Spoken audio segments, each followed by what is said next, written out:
Le projet de constitution est un élément central du vaste chantier des réformes institutionnelles en cours. De l'élaboration à la validation du document, la recherche d'inclusivité est restée une constante dans la démarche des autorités de la transition. Focus sur le contexte et la rédaction de la loi fondamentale dès le début de ce journal. Gestion des crises et des catastrophes, le ministère de la Sécurité et de la Protection civile, en partenariat avec ECAP Sahel Mali, et l'école de maintien de la paix à l'UNBLNB se donnent la main afin de mieux coordonner et communiquer en cas de désastre. Mesdames, Messieurs, bonjour et bienvenue aux informations. Une recommandation forte des Assises nationales de la refondation ANR. Dans quel contexte le projet de nouvelle constitution du Mali a été élaboré? Plein phare sur ces aspects de ce texte qui a été validé mercredi dernier par le président de la transition, chef de l'État, colonel Assimi Goïta, et s'inscrit dans notre série de reportages sur la nouvelle loi fondamentale. Yaya Konati. Les Assises nationales de la refondation ont érigé au soir du 30 décembre 2021 au rang de revendication du peuple ce qui jusque-là était une préoccupation maintes fois exprimée mais jamais réalisée depuis l'avènement de la démocratie. L'élaboration d'une nouvelle constitution inscrite dans les recommandations des ANR devenait ainsi un axe central du vaste chantier de réforme institutionnelle initié par les autorités de la transition dans le cadre de la refondation de l'État, les limites de la constitution du 25 février ayant été pointées du doigt dans la grave crise de gouvernance qu'a connue le pays. 10 juin 2022, le président de la transition, le colonel Assimi Goïta, met en place une commission chargée de l'élaboration d'un avant-projet de loi portant constitution de la République du Mali. Initialement, elle a 2 mois devant elle pour remettre au chef de l'État un rapport de fin de mission avec à la clé un avant-projet de nouvelle constitution. Ce faisant, elle a reçu mandat de se concerter avec l'ensemble des forces vives de la nation en vue de permettre l'expression de toutes les sensibilités autour des problématiques institutionnelles qui trouvent leur source dans la Constitution et de susciter une large adhésion de la population au projet. Installée dans ses fonctions le 12 juillet 2022, la commission de rédaction remettra sa copie au président de la transition le 11 octobre.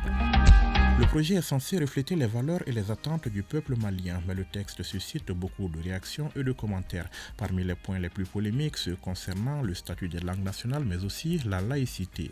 Fidèle à sa volonté de rechercher une large adhésion du plus grand nombre aux réformes en cours, le chef de l'État décide le 19 décembre dernier de la création d'une autre commission. Elle est chargée cette fois-ci de la finalisation du projet de nouvelle constitution. Les 72 personnalités venues de tous les horizons ont devant elles 15 jours pour examiner, voire amender l'avant-projet remis au chef de l'État par la commission de rédaction. La commission de finalisation débute ses travaux le 7 février 2023 et la nouvelle mouture du texte est remise au président de la transition le 27 février. Le colonel Assimi Goïta, pour qui il s'agit là de l'aboutissement d'un processus de renouveau démocratique, valide le texte le 15 mars 2023 et projette une rencontre avec les forces vives et les légitimités traditionnelles dès ce lundi 20 mars. Une démarche qui s'inscrit dans le cadre de la vulgarisation du projet de nouvelle constitution avant sa soumission au référendum reporté sine die en partie pour permettre aux Maliens de prendre connaissance des nouvelles règles du jeu proposées. Ce projet de nouvelle constitution est censé permettre au Mali de prendre un nouveau départ en matière de gouvernance d'un État fragilisé par une crise multidimensionnelle sans précédent. En somme, une nouvelle constitution pour un nouveau Mali, un passage vers une 4e république que bon nombre de Maliens appellent de tous leurs vœux.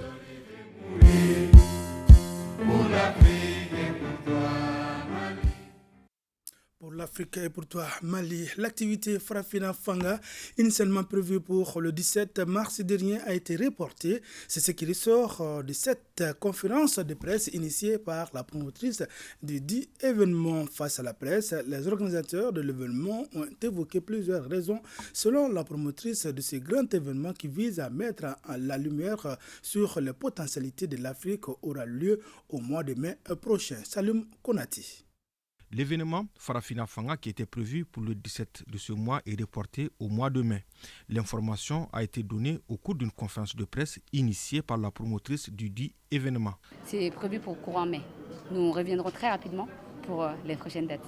J'attends de cet événement une synergie de nos énergies, un assemblage de toutes les personnes, toutes les entités, de tous les acteurs du changement aujourd'hui.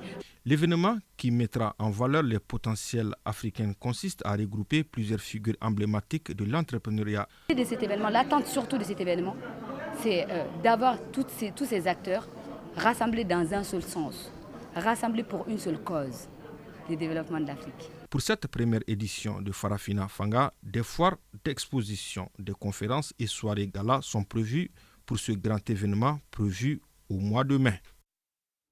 Vivement le mois de mai prochain. Gestion des crises et des catastrophes. La session des élus communaux a pris fin. Cette initiative tripartite, ministère de la Sécurité et de la Protection civile et Cap Sahel Mali, l'école de maintien de la paix à l'UNBLNB vise à mieux coordonner et communiquer en cas de désastre.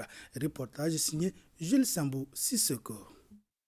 Le rôle des maires est capital dans la gestion des crises et catastrophes. Ils sont les principaux responsables, selon les textes en vigueur au Mali, de l'activation et de la désactivation du plan Orsec communal. La mise en œuvre des plans de gestion des catastrophes naturelles est au centre de ce séminaire, à l'initiative du ministère de la Sécurité et de la Protection civile, en partenariat avec l'école de maintien de la paix à l'UNBLNB et le Cap Sahel Mali. Vous êtes au niveau local l'autorité responsable du comité local de gestion de crise et de catastrophes. C'est donc sous votre responsabilité que les plans d'organisation des secours sont mis en œuvre, que ce soit les catastrophes naturelles, les crises sécuritaires ou sanitaires, environnementales, mais aussi la gestion des opérations électorales à venir. Les différentes initiatives en lien avec la gestion des crises et catastrophes visent à sauver des vies humaines. Il s'agit d'améliorer vos connaissances sur la gestion des crises et catastrophes en général et sur le guide pratique de gestion des crises et catastrophes en particulier, et de vous sensibiliser afin que votre rôle de leader dans la gestion des crises et catastrophes soit assuré à hauteur des souhaits, conformément aux dispositions du plan Orsec. Le séminaire de haut niveau des maires contribuera à une meilleure coordination dans la mise en œuvre du plan Organisation de la réponse de sécurité civile Orsec. Sur le même sujet, en 5e région, 50 cadres de forces de sécurité et de la protection civile des régions de Badiangara, Douanza et Mopti ont été formés. On en sait plus avec Aminata Touré. Initié par le ministère de la Sécurité et de la Protection civile à travers le Centre de coordination et de gestion des crises et catastrophes, ces deux formations visent à donner une nouvelle impulsion à la gestion des crises et catastrophes à travers l'élaboration d'un outil stratégique destiné à être un support opérationnel pour les autorités et forces de sécurité dans la gestion des crises. L'objectif, c'est d'outiller 50 cadres des forces de sécurité venant de la police, de la gendarmerie, de la garde nationale et de la protection civile afin de pouvoir s'adapter et adapter les plans d'intervention d'urgence aux différents cas dont ils feront face dans les différentes régions. Ces sessions de formation à l'endroit de 50 cadres des forces de sécurité et de la protection civile des régions de Baniagara, Douanza et Mopti est la suite logique après celle des gouverneurs, des conseillers à la sécurité et à la protection civile, des préfets et des maires avec comme but de renforcer le dispositif opérationnel du ministère de la Sécurité et de la Protection civile. Je vous invite à beaucoup de rigueur et d'assiduité durant ces 5 jours afin que vous soyez en mesure d'appliquer les fiches d'action et les plans d'intervention d'urgence dans des situations d'urgence réelles. À signaler que ces formations ont été rendues possibles grâce à l'accompagnement du Centre de coordination et de gestion des crises et catastrophes piloté par l'École de maintien de la paix Aliou Blondombey et soutenu par l'Institut des Nations Unies pour la formation et la recherche UNITAR. L'analyse des conflits afin d'établir la sensibilité des populations des cercles de Bankas et Koro, c'est le thème d'une session mise en œuvre par Save the Children et l'ONG Yang Chu. Les reportages d'Idrissa Keïta.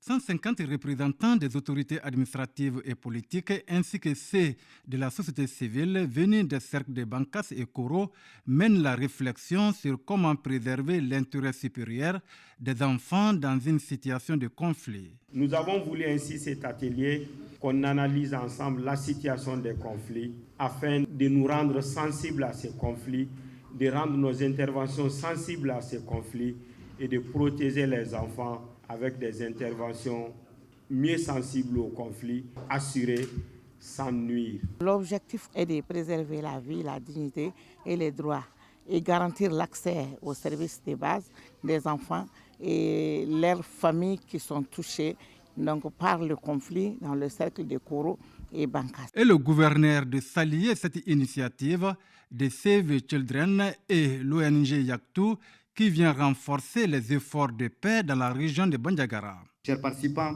par votre présence, vous réaffirmez votre attachement aux actions de l'ONG partenaire Save the Children à travers cet atelier dans le but de venir partager vos expériences en vue d'assurer une mise en œuvre sensible au conflit de tous les programmes de Save the Children dans le cercle de Koro et Bankas. Le projet SIDA Omo qui porte cette initiative est financé par l'Agence suédoise pour le développement international. Le financement des activités agricoles, le développement des micro-entreprises, c'est le domaine d'intervention du projet RET Germany. Le 10 projets qui a appuyé les jeunes et femmes vulnérables a été lancé à Ségou. Le point avec Onero Tcheno. RET Germany Mali est le nom du projet qui vient d'être lancé à Ségou. Il ambitionne l'accompagnement des jeunes et femmes vulnérables pour leur indépendance économique. 1243 jeunes et femmes seront touchés par la mise en œuvre de ce projet dans les cercles de Bla, Massina et Ségou. Let me highlight that today's lancement meeting. J'aimerais ajouter que le lancement de projet ne serait pas été possible sans le soutien du ministère allemand de la coopération économique et du développement, BMZ, que j'aimerais remercier. Finalement, j'aimerais remercier aussi au gouvernement malien. Le projet RET est axé sur la formation agricole, l'amélioration des compétences de vie, le développement des micro-entreprises, moyens de subsistance. Il vient donc en renforcement des initiatives, projets et programmes exécutés ou en cours, en rapport avec le renforcement de la résilience des communautés face à l'insécurité alimentaire, la paix, la cohésion sociale et de la formation professionnelle. Les femmes font partie des groupes les plus vulnérables et sont donc un groupe cible explicite du projet. Elles représentent au moins 45% des bénéficiaires du projet. Le projet RET est un financement du ministère fédéral allemand et du développement BMZ et sera exécuté par les ONG Alphalog et Refor pour une durée de 3 ans. Le bilan annuel de l'exercice 2022 a été jugé positif et même satisfaisant. C'est ce qui ressort de la restitution publique organisée par les autorités communales de Simbi le 15 mars dernier. De Nioro du Sahel, la correspondance de Moussa Diakité. La commune rurale de Simbi, à une soixantaine de kilomètres au sud de la ville de Nioro, fait partie des communes pilotes de la région.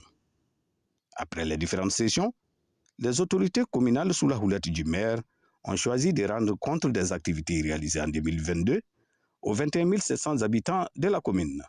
Comparativement aux autres collectivités du cercle, le bilan de la commune rurale de Simbi est un bilan positif.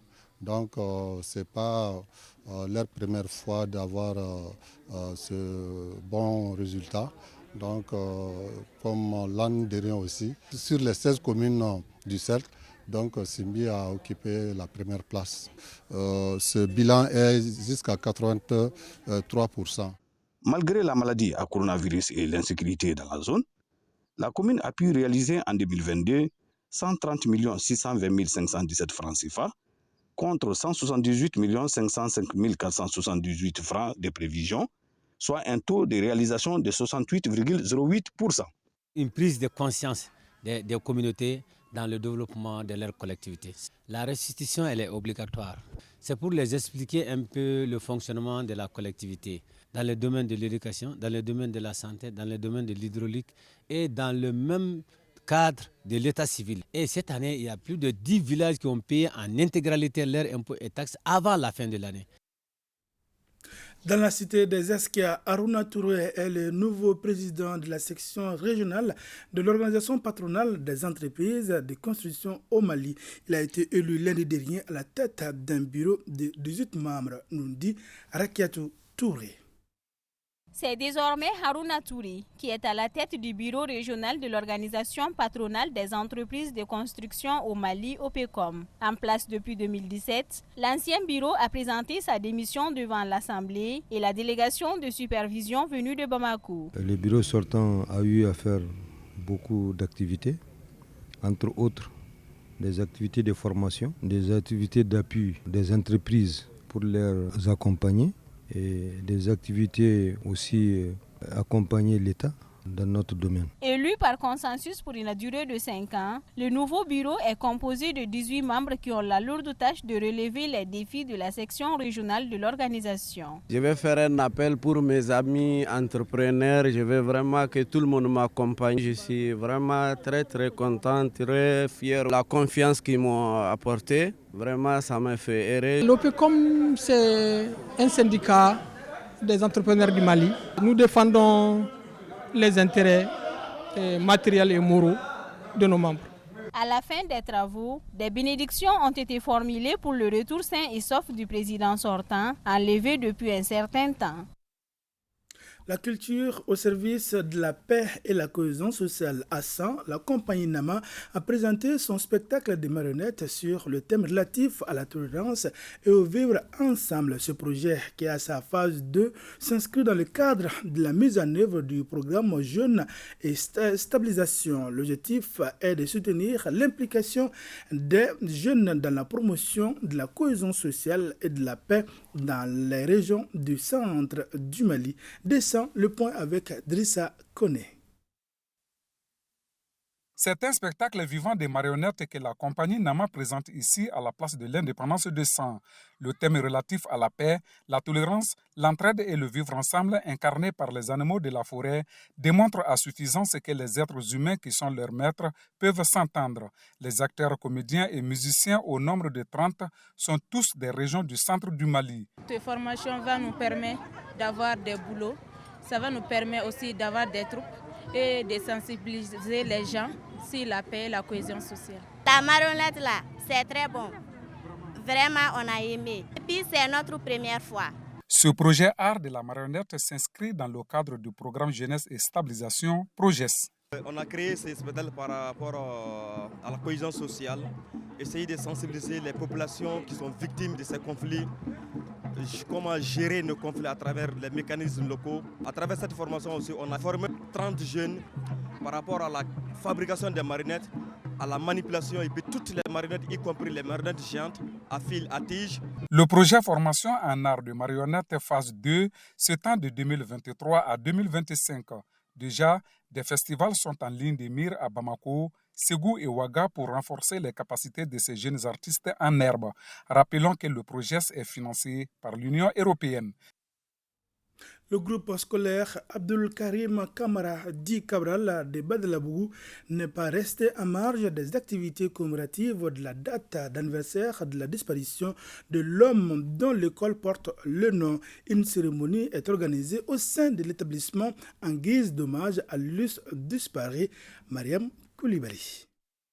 C'est une tradition pour l'école Abdul Karim Kamara dit Cabral depuis sa création en 1991 de commémorer la date anniversaire de la mort de l'homme dont elle porte le nom. Nous venons ici pour écouter des poèmes des enfants, nos petits-enfants, dédiés à l'œuvre de Cabral, à l'idéal de Cabral, l'idéal de notre mouvement, l'idéal de notre génération. Qu'est-ce que nous voudrions ? Une école apaisée et performante. La journée qui rend ainsi hommage à l'une des icônes de la lutte estudiantine est marquée par des scènes de poésie, chants, chorégraphie et théâtre en mémoire de l'illustre disparu. Chaque année, nous commémorons l'anniversaire de la mort de notre camarade pour que son nom ne tombe pas dans l'oubli. Il est mort, il n'est pas mort pour rien. Il est mort pour le Mali. C'est un martyr. La rencontre qui fut pleine d'enseignements et d'émotions a pris fin par une remise des cadeaux à l'école par l'amicale. Les élèves ont également bénéficié d'une consultation gratuite en oral. Même après ta mort, je parle de toi, Abdul Karim. En troisième région, les femmes du parti FDP Mali-Croix ont célébré samedi dernier à Sikasso la journée internationale de la femme, une journée marquée par des conférences sur le thème le leadership féminin et femmes potentielles candidates, contrat signé Moustapha Doumbia. Cette célébration de la Journée internationale de la femme par le parti FDP Mali-Croix, Force démocratique pour la prospérité, regroupe les femmes du parti de l'intérieur de la région de Sikasso, plus celles des localités de Ségou, San et d'autres sections du parti. Une journée délocalisée à Sikasso est marquée par des conférences. Je demande ici à toutes les femmes de rester mobilisées et de mettre à contribution nos efforts pour accéder la relance économique sociale de notre pays. Les conférences se déroulent autour de 3 thèmes, à savoir le leadership féminin, femmes potentielles candidates, rôle et responsabilité de la femme dans la réconciliation. La journée a pour parrain le maire de la commune de Doumanaba et pour marraine la directrice régionale en charge de la femme. Les femmes de Sikasso ont compris que l'autonomisation de la femme vient d'elle-même. C'est pourquoi elles se sont levées. Elles ne dansent plus au 8 mars. Nous faisons des réflexions, nous faisons des conférences pour que chaque femme soit responsable, pour que chaque femme soit autonome un beau jour. Tout cela va amener les femmes à jouer leur partition dans la cohésion sociale, dans la réconciliation nationale. Le cadre est indiqué pour le président du Conseil des cercles de Sikasso d'inviter les femmes au travail afin de mériter des postes au même titre que les hommes. Restons dans le cadre de la commémoration de la journée de la femme. La maison russe au Mali a organisé une festivité pour magnifier la femme. La maison russe, faut-il le rappeler, représente l'intérêt de la société civile de la Russie et du Mali. Pour plus d'informations, écoutons Alou Tunkara, chef de la maison russe. Il est interrogé ici par notre reporter Boubacar Kanouti. Cet événement, c'est pour féliciter les femmes. C'est qu'à l'occasion de la journée internationale le 8 mars, très bien fêtée au Mali et puis très bien surtout en Russie. Donc on s'est dit que l'occasion n'est pas manquée, donc il faut féliciter les femmes. Tout ça, ça rentre dans le cadre de l'affermissement de nos rapports. La coopération se porte bien, mais on aurait souhaité encore meilleur. Parce que actuellement, elle est beaucoup plus militaire. Et puis il y a beaucoup de contacts, beaucoup de rencontres dans le sens même des relations économiques et tout ce qui s'ensuit. Mais nous, à côté de tout ça aussi, on essaie de développer les rapports sociaux. C'est que les rapports culturels et tout ça. Voilà. Non, nos autorités prennent ça au sérieux parce que jusqu'à preuve le contraire, on est de la maison russe au Mali, mais on n'a pas de maison, on n'a pas de siège. C'est pas que on demande à ce que vraiment les gens fassent l'impossible, non, mais j'aurais préféré quand même que si un ami vient chez toi, ou bien s'il crée une structure chez toi, c'est qu'il faut les soutenir un peu. Au moins en les donnant un siège.